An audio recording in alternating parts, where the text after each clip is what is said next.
The world consists of almost 200 countries, a patchwork of different cultures, religions, legal systems, and economies. Despite all these differences, policymakers in most countries have a common objective: to improve the living standard of their citizens.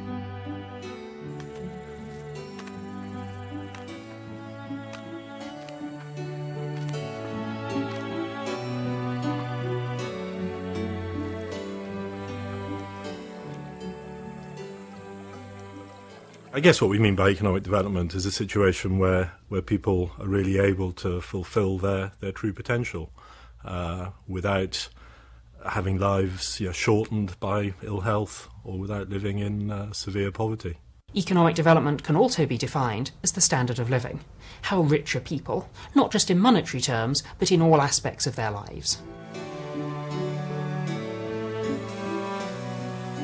In this film, we will look at the dynamics of economic development, what makes it happen, and why do so many countries lag so far behind.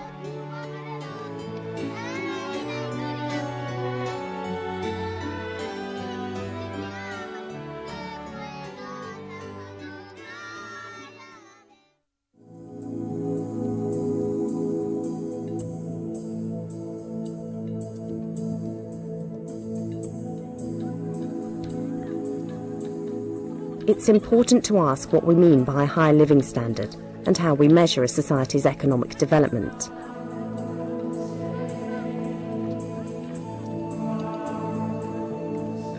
Most people agree that a high living standard includes long life expectancy, low child mortality, no poverty, access to clean drinking water, basic healthcare, and education. It's useful to have a single indicator to help assess the degree of development in a country. Gross domestic product, GDP, is such a measure.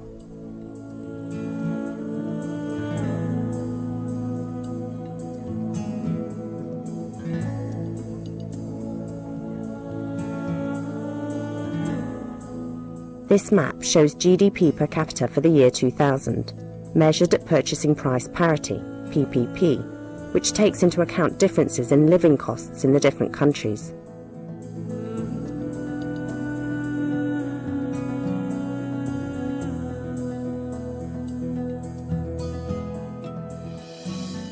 For this reason, few countries are shown with a per capita income of less than $1 a day.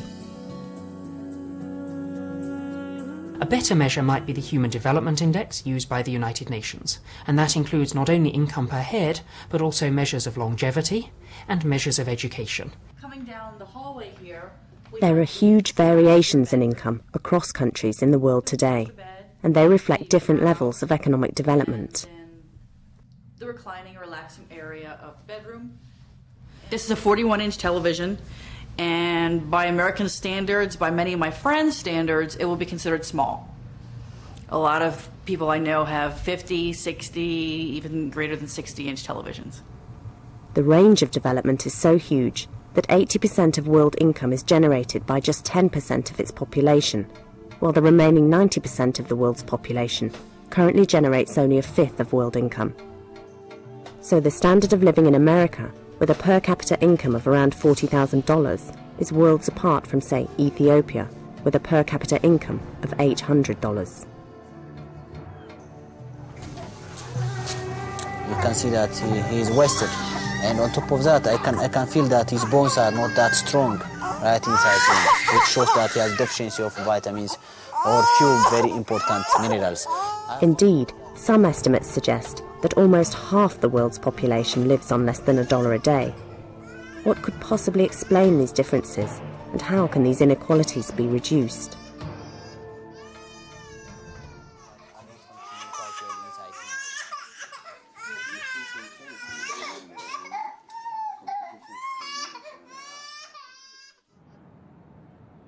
When discussing economic development, it's important to distinguish between the level of per capita income today and the growth rate of per capita income over time.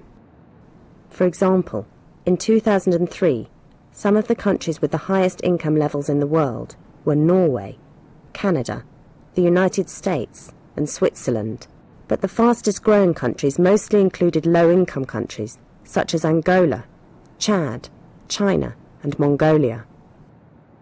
There is nothing that prevents poor countries from growing faster than rich countries. In fact, there are many reasons why we would expect this to take place. Income levels and growth rates vary across time and across countries. To understand these patterns, we need to know what determines income and growth levels. The answer is surprisingly simple: productivity, or the number of goods and services produced by each worker per hour. Since all goods and services generate income when they are sold, higher productivity translates into higher per capita income.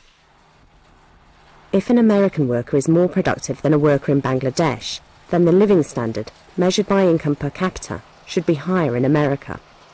Likewise, high growth in productivity translates into high growth rate of income. The productivity of a Taiwanese worker has increased much more than that of an American worker over the last few decades, and hence Taiwan has experienced higher growth than the US. But what then determines productivity? In the short run, the three main determinants of productivity are the skills of the people, the number of machines that they have, and the quality of those machines, which is another way of saying technology. Physical capital refers to structures and equipment used in production. The more equipment each worker has, the easier it is for him or her to produce more output per hour. One important characteristic of capital is that it's produced. So a country can, in effect, choose how much it wants to increase its capital stock each year. The increase in the capital stock during a specific time period is generally called investment. The level of investment is related to the savings rate of a country, which tells us how much of total income is allocated to consumption and how much is saved and hence available to the production of capital. A higher savings rate increases productivity and thus income, but does not permanently raise the growth rate. East Asian countries built up their manufacturing industries mainly on the basis of very high domestic savings rates. I mean, in China, at the moment, for example, the savings rate is about 40% of GDP, so enormous domestic resources going into investment.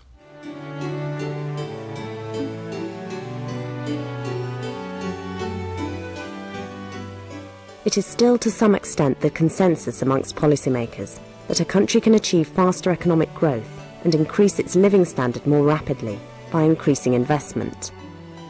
But capital is likely to exhibit diminishing returns, meaning the first machine provided to a worker makes him or her much more productive, but with each additional machine provided, the worker's additional output declines. If the return to capital diminishes, the growth of income will at first increase but then subside as the increases in productivity level off. Due to diminishing returns to capital, an increase in the capital stock leads to greater improvement in productivity when the initial capital stock is low than when it is high. This suggests that poor countries should grow faster than rich countries, and would explain why countries such as South Korea have grown faster than the United States, although the percentage of income going to investment has been approximately the same over the past 40 years.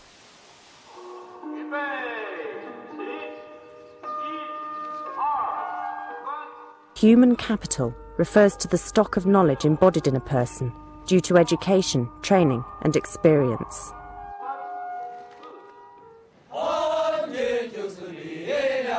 Highly skilled workers produce more per hour than low-skilled ones.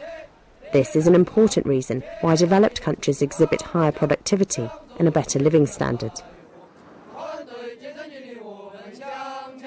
Human capital makes people more productive than they would otherwise be. They may be able to operate different machines because they can read and write. Developing countries, on the other hand, have trouble providing education to all their citizens, and so suffer from a low stock of human capital.